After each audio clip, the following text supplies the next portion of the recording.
So there's not really a straightforward like aha moment that I had to get into music education. Um, I got into music when I was really young, parents making me take piano lessons.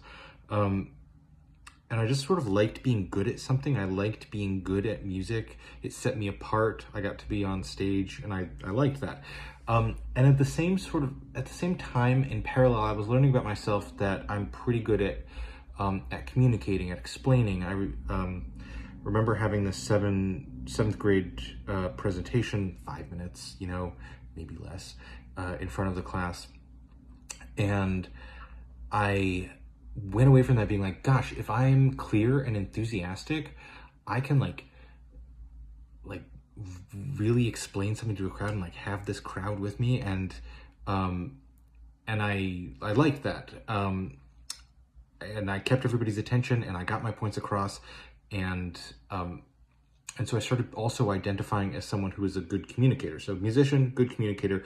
And then sort of part of the way that I dealt with being closeted in a public high school in the 90s was to really double down on identifying as being a creative.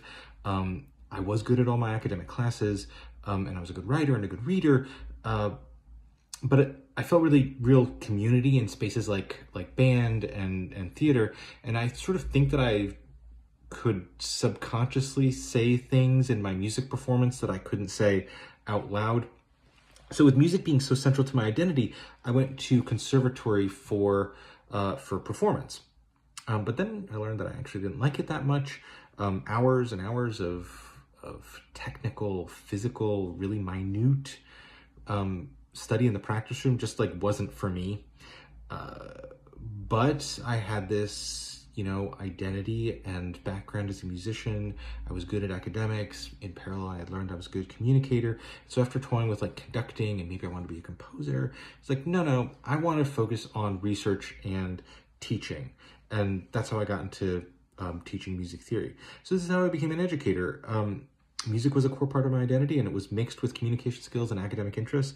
And that's what got me in front of a classroom. And I really love it.